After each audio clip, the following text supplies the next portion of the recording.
our Jenny. We trusted with her and with her family. We prayed with her and with her family. And I can't tell you, I know her mother and her aunt and her friends are so proud of her.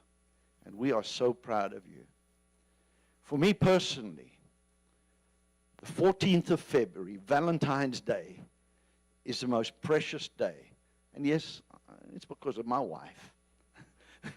But it is also, Jenny was sober on the 14th of February. And that was the greatest Valentine she could give me, she could give her family, and she could give the world. Why don't we just welcome her as she comes to speak?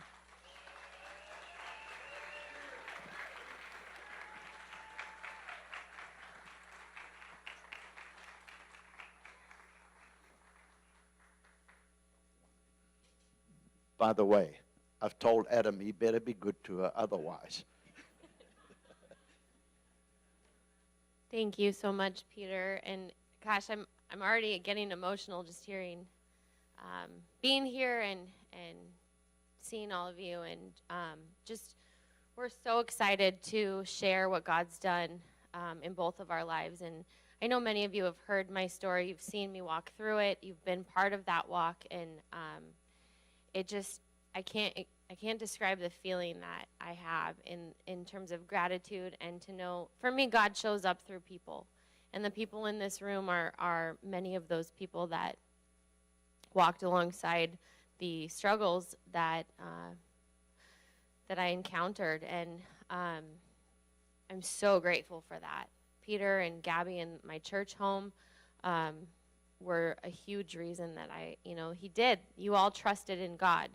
And it feels really amazing to be able to be living in the fruit of that trust. So I'm going to keep my testimony short. I really want you guys to hear Adam's testimony, and I'm really excited to share about what we're doing now to help others. So, and again, many of you know what my story is about, so I do want to keep it short. But I've been sober since February 14th, 2014. I grew up around here. This is my home. My family's here. I grew up in a pretty normal life. Aside from, I won't go into details, but it was pretty normal. My dad was a cop. He was a police officer for most of my life. He was my coach. He coached some of my friends here. And my experience with addiction starts with him. So he was injured on the job as a police officer, and he became really addicted to opiates. So as many of you know, we're living in an opiate epidemic. And this was 20 years ago when this happened, 15, 20 years ago when this happened. So watching that spiral happen firsthand was really painful. I knew God, but I wasn't walking with him. My mom and I started exploring church. It's funny, when things start to break down, we often turn to the user's manual. And so for me, the Bible is the user's manual, and things were starting to fall apart. So we knew that we needed some solution and answers. And through that process of my dad's addiction, my earthly father, I have a new father now and a heavenly father, but he ended up going to jail, and he ended up trying to hire somebody to kill all of us. So being betrayed on that level was the most intense pain I could have ever imagined, and very self-consuming. Watching what it did to my brother and my mom and my aunt was really painful. And we do a lot of work around trauma and addiction now, because we really understand the correlation of it, but I had no clue of what the effects of that pain would have on my life, and I really internalized it. So internalized that pain. We came to this church.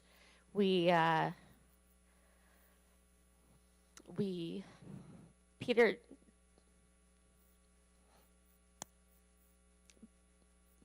Excuse me. Peter had an incredible sermon on forgiveness. And I knew that that was the path that I needed to take. Now, forgiving someone else is a lot easier than forgiving yourself. And so I ended up internalizing that pain. And thank you all very much. Wasn't expecting that. So I internalized that pain, and I started drinking, and I was successful, in school and sports, and I thought, okay, you guys are all crazy, and I'm just gonna do my own life and move on. There's nothing I wouldn't acknowledge it, and being in recovery, that's the first thing that they teach you, is that you have to be honest with yourself, and I wasn't able to. So I started having problems with drinking and drugs, and my mom again brought me back to the user manual, which was Peter. He said, what do we do? And Kelly was there, and they said, what do we do with her? She's destroying her life. And he took me to my first treatment center. And at that treatment center, it was Christian-based, and on the wall was Jeremiah 29:11. For I know the plans I have for you, declares the Lord.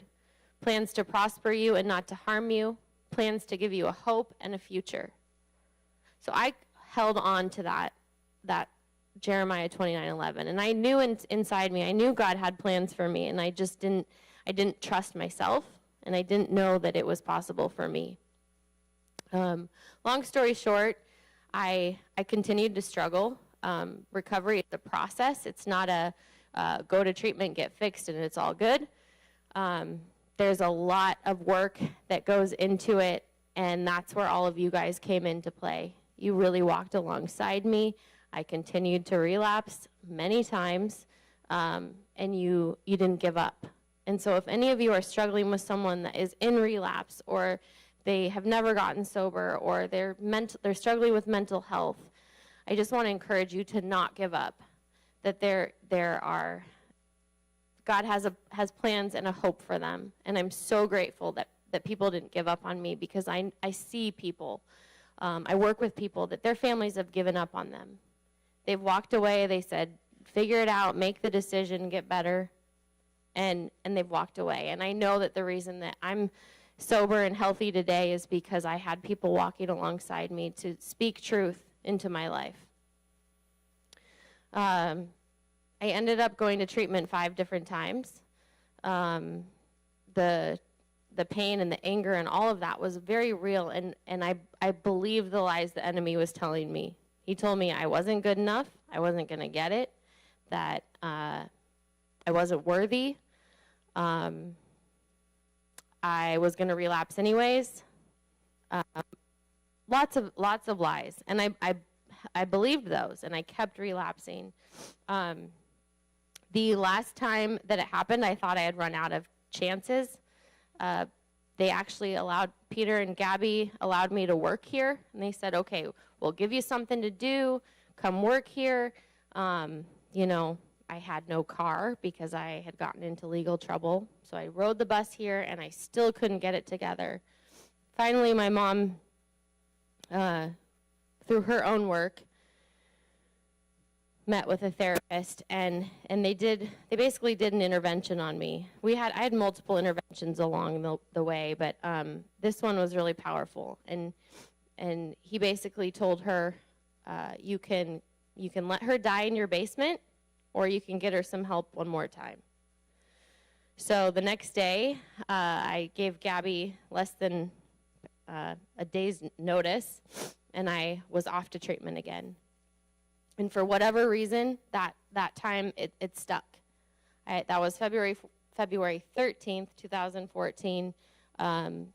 My first day of sobriety was February 14th, and since then, I was able to stay sober. There was a lot of things I did differently, but there was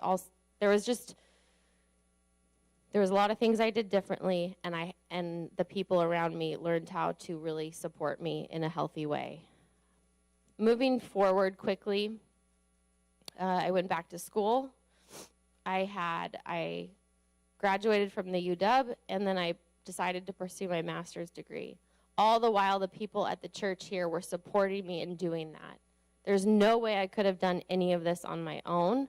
It's God. It's really, I come back to this scripture of God had hopes and plans for me, and I had people around me that were willing to walk through that and support me and encourage me to keep doing it. I got my master's in 2017 and in counseling, and I'm a chemical dependency professional now, and so I met this wonderful man 2.5 years ago. Is that right? We have many similarities. I'll let him share with you his story. But now it's such living proof to me that God is real, that God fulfills his promises, that if you're in that pain and in that struggle and you're wondering, okay, maybe that's great for her or him, or he does stuff for that family, it's just a lie. He will fulfill his promises to you, and that's where we have faith. And we are also called to walk alongside people that are going through that struggle. So Adam and I are really excited about using our experience, what the devil meant for chaos and destruction, God has turned into good. And it is the biggest blessing to sit with a family, as painful as it is, and hold their hand and walk through their pain and their struggle with them and say, hey, there is hope. Your loved one can get better. We are living proof of it. We will help you get there, and here's what you need to do. So yeah, I guess that's about it for my story. I'm really, really grateful for all of you that are here. You guys mean the world to me. And I'm just, Peter and Gabby, I love you so much, and I'm so grateful because I couldn't have gotten sober without you guys, and Mom too, and Linda. Love you guys.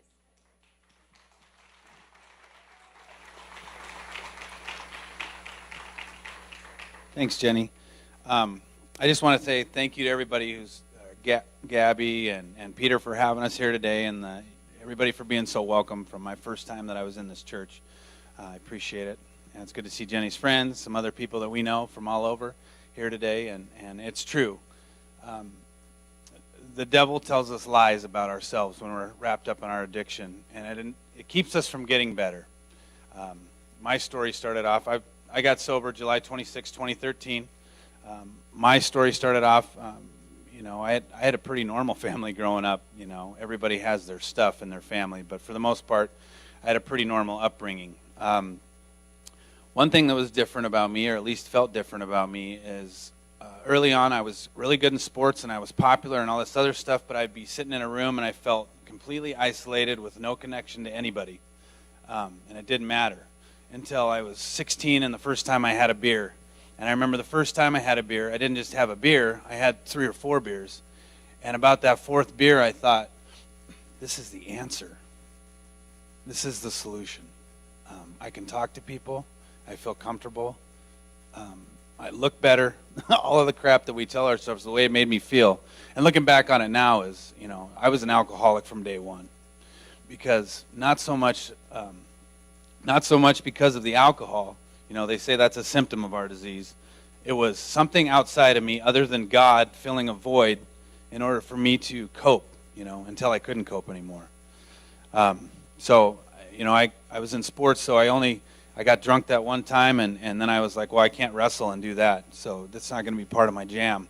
So it was pretty hard to go to practice the next day hungover and wrestle. And so sports was my God, I think, in high school, and that's what I leaned on. I didn't grow up in the church, but sports was my God. So what happened is then I graduated high school, and then I didn't have those sports. I had some weak offers at some junior colleges to go wrestle, but it wasn't set in stone for me. And I had also started drinking, and so the writing was on the wall. My grades were okay, but they weren't good enough for parents to go, hey, we're going to go ahead and foot the bill for college right now. So it was more of a, have you ever thought about the military? So I looked at a few different options there, and I looked at the Coast Guard is what I ended up settling on, and I learned 2 things there. how to work really, really, really hard without a lot of sleep, and how to drink like a champion. And that's what I learned there in the Coast Guard. But I got to see a lot of nice places, do a lot of cool things, experience a lot of things. A lot of them I regret. I wish I could remember a lot of them, because we were in beautiful tropical places, and I only remember a few things about those places. So I struggled for a long time. I'll speed this up a little bit. I eventually, let's see here. I tried to get sober a few times. It didn't work out. I was sober for a year and a half. I met my first wife at Amy's wedding. As a matter of fact, my sister's here today, and had a great marriage at first. But my drinking, I had been sober for a year and a half, and I told myself that I was getting everything back, and now that I was normal, and so I could start drinking again. And so what happened is I started to do that, and downhill it went again. So we got to a point where, we ended in a divorce, but we ended up having a beautiful son, Bo, who's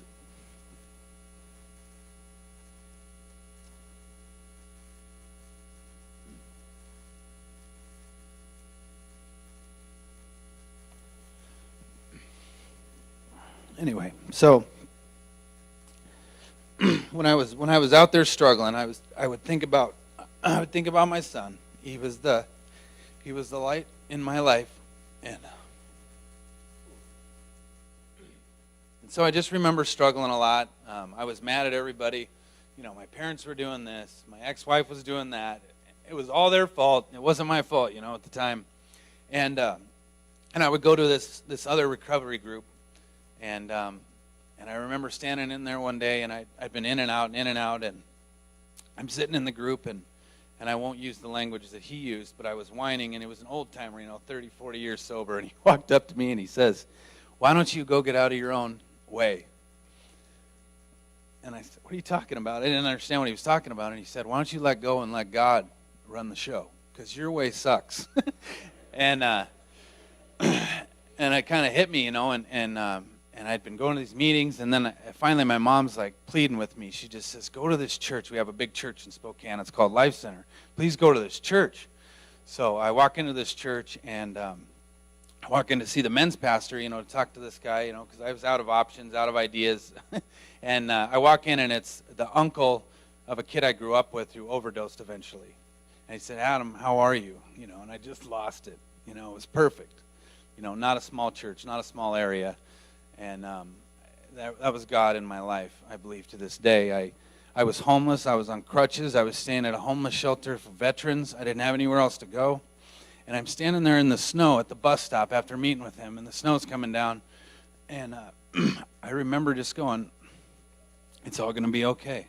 And I was praying, and I was letting go. And, just a lot of things like that happened in my life, I was lucky to be a veteran. I was lucky to be supported that way. The next big part of it was I did some work with the church, and then I also did some work in my other recovery groups, and I was willing to finally, I was beaten down to a point, I wasn't raised in the church. I forgot to mention this, but I was married Catholic. So when I got out of, when I started doing work with my sponsor, we went through these steps, and he said, "Well, you should probably talk to the priest about it." And I had a lot of fear about doing that, because the priest was close with our family, and he had done all this pre-work with us the entire time, the premarital stuff. Really sweet guy. And I was like, "Oh my gosh, I can't go back to him and see him now with all the shame and guilt and everything, the stuff that I had, destroyed." And it was funny, because Bo and I just happened to walk in this church, and we're going to go to a Catholic church, and we haven't been to this church. And we walk in, and it's Father Jose standing there, and it's just out of nowhere, another God thing. It's Father Jose, and he comes up, and he calls Bo El Jefe, the boss. And I said, my sponsor had said, "Well, you should probably do confession, if that's, it's part of the deal." And I said, "Okay." So I said, "Father Jose, I've never done confession before, but I've been told I need to do that." And he said, "Okay, well, meet me here Thursday night at 6 o'clock, and make sure you pack a big dinner. I got a feeling it's going to take a while." And he said it with a smile, and when I got in that room, I was scared to death, and I was just telling him what happened, what it was like, everything that was going on, but I felt the presence of God one more time. I had tunnel vision, but it was light all the way around me, and I felt completely in God's grace. And I had never felt that stuff before, because I was finally getting honest all the way around. And the freedom that comes from that is, it has to happen first before I can do anything else. So I got into the program, and I got into church right away. Community, for me, recovery is a lot about community. So I got into some communities. I started going to CrossFit. I did everything over the edge. So I was in CrossFit. I was going to church, and these CrossFit people had a church, and it's called New Community in Spokane, I had all these weird feelings about different churches and what they'd be like, and I don't know if I trust these people I was friends with all of them, and then I didn't even know the CrossFit gym owner was a pastor. And I said, "Kevin, is this what you've always done?" And he said, "Well," we said, "Well, no, I've been a pastor for the past 12 years." And so he's like, and I was like, "Really?" It wasn't Christian CrossFit; it was just CrossFit. And he just said, and I said, "Well." So I go to church one day, the church New Community, and I get there, and there's like 40 people that I know from the gym, and so it just made it real easy. All of a sudden, okay, there's my other community, and that's what I needed. The friends that I had in the past weren't good; they weren't healthy friends. They weren't the kind of people to be around. So the church community was huge in our recovery, in my recovery, turning my will and my life over to the care of God. The steps in the recovery program that I am mirror, I call it the bigger book, the Bible. That's where those principles come from, and that's what's given us the freedom that we have today. We've been so blessed.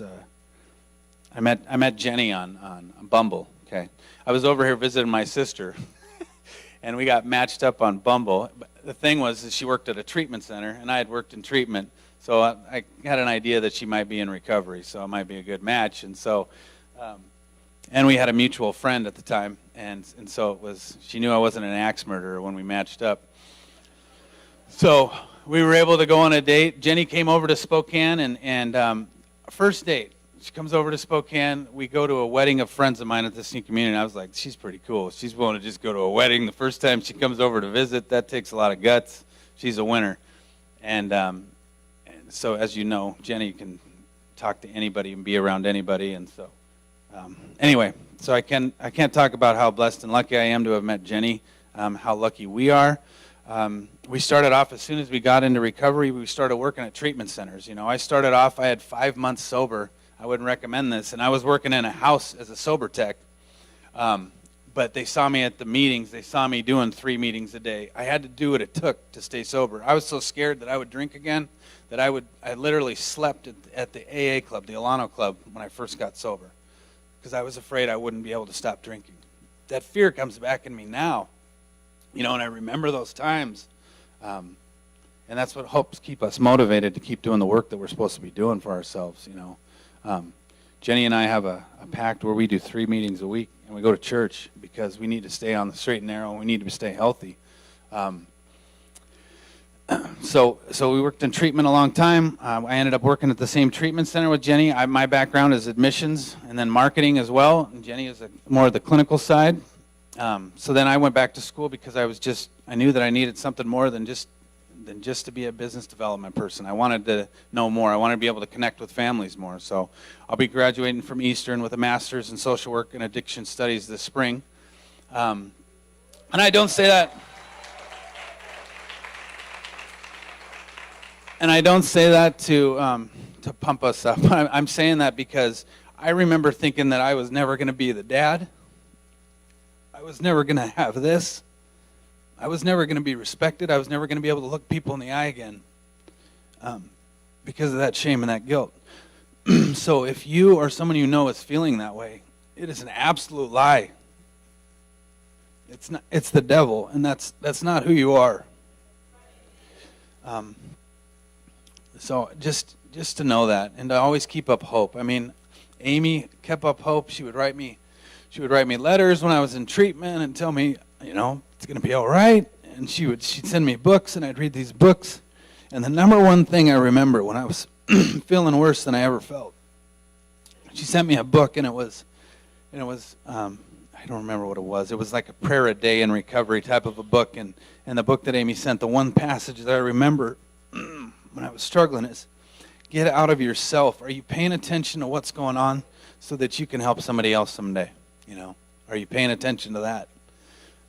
So anyway, so now what we do is we do interventions. We help families get their loved ones to treatment, and then we help them once they get into treatment. We help them manage that so when they get home, it's a family disease. It's not just one person needs to go get fixed. This whole pendulum is out of whack. This whole, as Jenny calls it, a mobile gets out of whack. So we try to help the whole family while they're in treatment, and when they get out as well. So there's a lot of things that need to change. There's one other thing that I want to say, and then I'll be done. And I talk to families all the time, and all the families that I talk to, there's usually one or two in the family. Well, there's always the enabler, all right? and if you are one, you know it, and that's okay. And then and then the other one is it's okay to talk about addiction. People die from this disease every day because shame and guilt, and people don't want to talk about it. I don't want to talk about my family member that's going through this. How could I reach out to this? You know, first of all, it's completely confidential. And the reason that we share it and we're so open about sharing it today is so other people will. Because when we don't, that's when people die. So that's it. That's it for me. Thank you for listening to what we had to say today. Hope it was helpful. Yeah. Do you guys have any questions about our story or anything that we do, or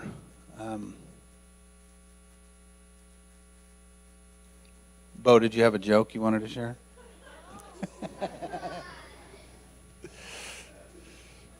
Sure.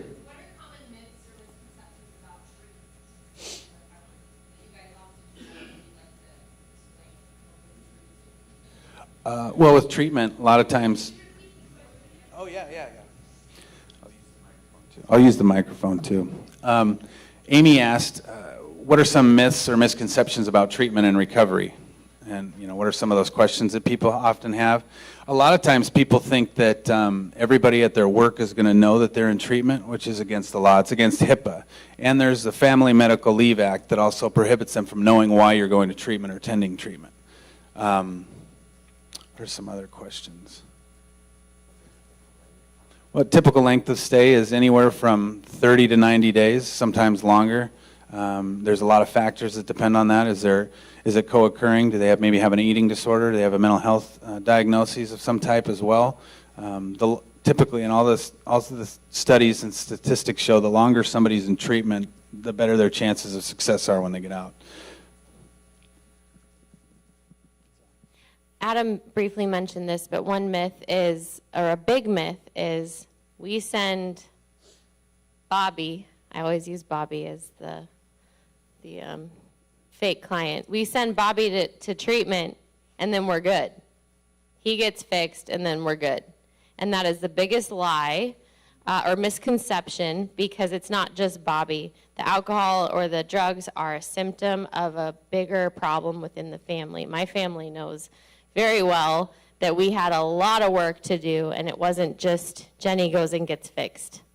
That to disrupt that cycle of chaos and dysfunction takes a lot of work, and it's a family process.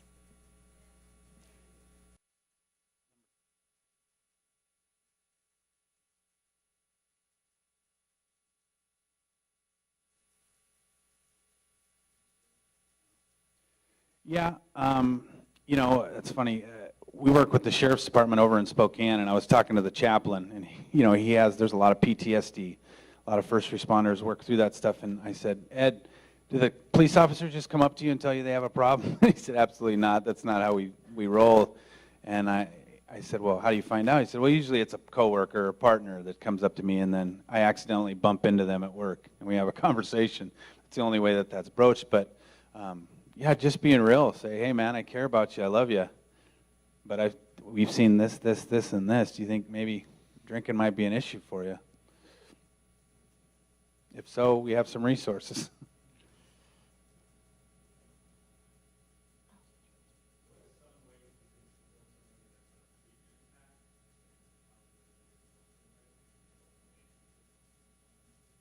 Great question. So what are some positive ways you can support someone on a treatment path if you don't know anything about addiction? Well, I just first want to acknowledge there's a lot of people in this room that didn't know much about addiction that were huge supports. Rod doesn't even remember how big of a support he was for me when I was in treatment. But you were, and Kelly, and it's really just saying, it's being thoughtful, it's checking in, it's reaching out, it's saying, hey, I'm proud of you, I believe in you, keep going, I'm here for you, can I pray for you? You don't need to know much about addiction, but it's really about coming together and saying, I'm thinking of you, I believe you can do this, is there anything I can do to support you? With one caveat, the nice thing to be working with a therapist or a counselor while your loved one is in treatment, because it's hard to know what love looks like and what enablement looks like. So that's the key. I'm the enabler, he's the boundaries guy, so I think yeah, that's good you answered that.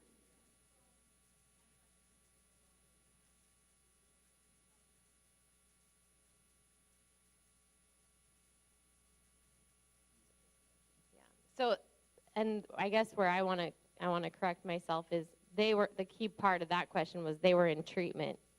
So we know they're sober. We can encourage and support them. We can help pick them up. Three questions to ask yourself is, number one, was I asked for my help? If you have a desire to go fix, to go do something, and the person's in active addiction, and they're not asking for your help. If the answer is no, I wasn't asked for my help, well, then I probably shouldn't do it. Number two is, can the person do it themselves or learn to do it themselves? Let's say it's a 25-year-old male who has a bunch of laundry in his room that isn't done, and you know he's out drinking. Maybe he's a 30-year-old male with a bunch of laundry in his room. What? So can the person learn to do it themselves? Yes. So I'm not going to enable, even though it's driving me nuts. I'm not going to enable that behavior. Well, that's great. That's great. It's perfect. Yeah, and one other part of that is and people often, I'm just going to say moms, because moms love to help to death, and that's what's bred in them, that's what's built in them, and what quite often what we recommend, especially for a young person, if they're in their mid-20s and they're still living at home at mom and they go to treatment, it's not a good idea for them to move back in the family. It's their idea, yeah, back into the home. I always suggest and recommend to families that these people need to be given their own chance at self-esteem, and they need to rely on a higher power and recovery people in the community so that they can do something different and start to build that self-esteem back. And I often tell families that if you don't do that, you're stealing that opportunity at some self-esteem. And just one more thing about the enabling versus helping. Money is a really good way to check if you're enabling or helping. You can do things like buy somebody a meal, but do not give them money. If you think they're in addiction or they are, you can help pay for their housing, like by writing a check to their housing place, but do not give them money for their housing. If anyone's saying, hey, I need $400 for this, okay, can I help you? Can I pay the person directly? That's just an easy way to cut that out. That's great. And everybody has different ideas on what level of support that should look like, and it all depends on the family. There is definitely not a blanket answer for each individual family. Things are always different. So,